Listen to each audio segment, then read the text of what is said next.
Have you ever been told that someone saw you when you know you weren't there? That's not a trick question.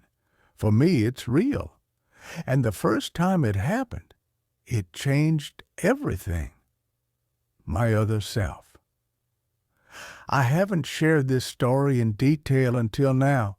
Years ago, I hinted at it, but I left out the parts that truly disturbed me. This isn't fiction. It's a true account, and I'll tell it exactly how it unfolded. Doppelgänger. In German, it means double walker. Folklore describes it as your perfect double, a shadow that imitates you, a presence that shouldn't exist. Some stories say it's a sign of misfortune. Others call it an omen of death. I never believed in any of it. That was until I was 18. To understand why this story is so unsettling, you have to know something about me. I've never been someone who blends into a crowd. My appearance stands out.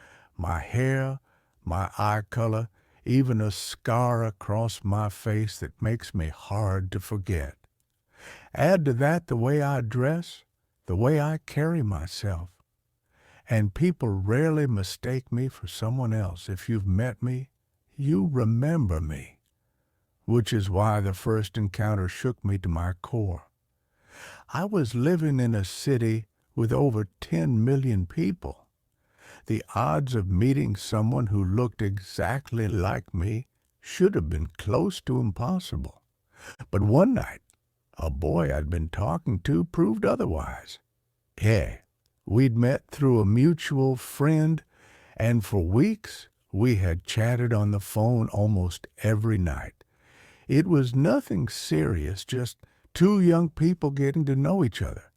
But on this particular night, his tone was off. He sounded angry, confused. Finally, after dodging my questions, he blurted out, "Why are you acting like nothing happened? We just saw each other a few hours ago." I froze. I hadn't seen him that day. I'd spent the entire afternoon at ballet class, surrounded by classmates and teachers. There was no way he could have met me. I told him that, but he didn't believe me. He explained what he had experienced. On his way home, he had boarded a crowded city bus, and there, sitting just a few feet away, was me. Same face, same scar, same clothes, same voice. He swore he had called me by name, and this other me had responded. Not only responded, but held a conversation. Everything matched. My background, my personality, even my unusual name, which isn't common at all. The only thing that didn't match was reality, because at that exact same time, I was dancing at the studio, nowhere near that bus. Dozens of witnesses could confirm it.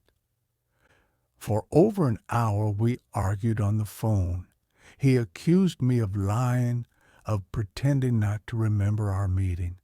I begged him to believe me, to understand I wasn't there. He described details no stranger could know: my laugh, the scar on my cheek, the jacket I often wore, and still I knew with every fiber of my being he had not been with me. He had been with something else. Eventually, he admitted he was frustrated. He thought I had rejected his invitations to meet, only to show up on a bus near his house. That hurt him, so he got off at his stop without pushing further. That was the last time he saw my double. We never fully resolved that night. He left believing in what his eyes told him. And me? I was left with a feeling that has never gone away, the feeling of being watched by something that wears my face. This was not a ghost. It wasn't his imagination. The bus was packed. Dozens of strangers saw me there, but I wasn't there. And that was just the beginning. Since then, it's happened again. Different cities, different times, different witnesses who didn't know each other and couldn't possibly coordinate their stories. Each one claimed they saw me in places I never was. They all described me perfectly. Whatever it is, it follows me. It shows up where it shouldn't.